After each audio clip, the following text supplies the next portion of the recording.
Wir haben uns in der Vergangenheit ja schon häufiger mal angeschaut, wie wiederkehrende Abrechnungen in Agentforce Revenue Management laufen und haben festgestellt, das funktioniert alles super. Ja, das heißt also, da haben wir mittlerweile keine Schwierigkeiten mehr.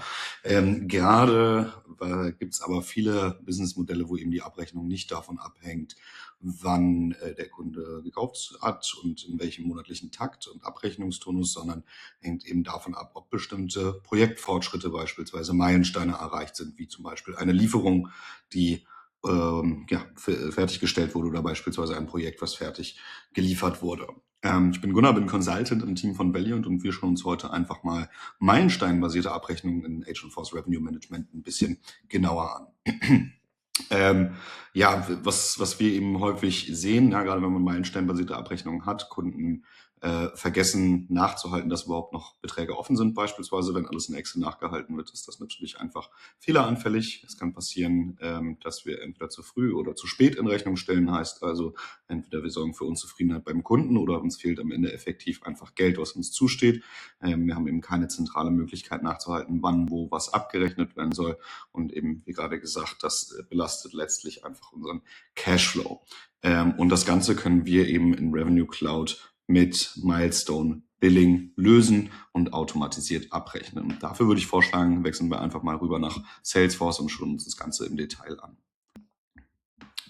Wir sind jetzt also hier in unserer Salesforce-Umgebung, haben auch schon ein Angebot offen und sind eben hier wieder in unserer Centric-Umgebung. Ihr wisst ja eigentlich, verkaufen wir Softwareprodukte. Heute schauen wir uns aber einmal an, wie das ist, wenn wir eine Implementierung kaufen würden mit beispielsweise verschiedenen Schritten, zu denen also abgerechnet werden kann. Wir haben also hier unser Enterprise Implementation Project, fügen das einmal hinzu, speichern unser Angebot und werden dann eben auch gleich direkt dazu übergehen, hier eine Order zu erstellen.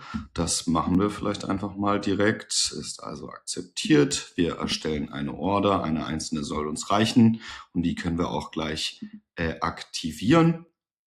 Worum es eben also geht bei dieser projektbasierten Abrechnung, sozusagen bei Meilensteinabrechnung innerhalb dieses Projekts. Wir stellen vielleicht einen kleinen Teil zu Beginn in Rechnung, haben einen Meilenstein zwischendrin, wie beispielsweise das Design, was fertig ist, und zum Go-Live wird dann der Rest in Rechnung gestellt und das alles können wir eben in Salesforce wunderbar nachhalten und uns da einiges an Kopfschmerzerei ersparen. Wir aktivieren also einmal das Ganze und was wir jetzt sehen auf unserem Billing-Schedule, der also gerade erstellt wurde, wir haben also hier auch Infos dazu eben zu dem Billing Milestone Plan. Ja, das heißt also, dass wir jetzt hier unseren Billing Milestone Plan, nennt sich das, haben, der also direkt mit unserem Billing Schedule verbunden ist. Und hier sehen wir dann eben unsere verschiedenen Items. Wir sehen also, wir haben 3 verschiedene Meilensteine. Wir haben den Projekt Kickoff, wir haben das Design Approval und dann den Go Live und können eben entsprechend sehen, wann welcher Betrag hier in Rechnung gestellt wird. Für den Project Kickoff datumsbasiert wird also direkt was in Rechnung gestellt. Die anderen beiden Sachen dann eben, sobald wir live sind, beziehungsweise das Design approved ist, setzen wir also hier so auf wahr und dann wird das Ganze auch geändert auf ready for invoicing und wird dann eben bei unserem nächsten Invoice Run, wenn dieser Meilenstein erreicht ist, auch aufgefangen und dann zusammen in Rechnung gestellt. Heißt also, anstatt dass wir diese ganzen einzelnen Schritte, Meilensteine irgendwo nachhalten müssen außerhalb und dann vielleicht ein Consulting-Team haben, was uns hierzu einen Input geben muss, vielleicht noch aus der Delivery Inputs brauchen und so weiter und so fort, haben wir das hier alles ganz kompakt in einem System, haben das in Salesforce drin und können eben ganz zentral steuern, was wurde abgerechnet, wann wird was abgerechnet, könnten beispielsweise also auch definieren, okay, 30 Tage nach der ersten Rechnung wird hier schon die erste weitere Teilrechnung gestellt, können so also sicherstellen, dass wir unser Geld immer genau zur richtigen Zeit bekommen, der Kunde happy ist und eben auch erst dann zahlt, wenn wir eine bestimmte Leistung erbracht haben. Mich würde interessieren, wie ihr das derzeit haushaltet. Schreibt mir das gerne einmal in die Kommentare. Bin da gespannt auf euer Feedback. Und wir sehen uns im nächsten Video. Vielen Dank.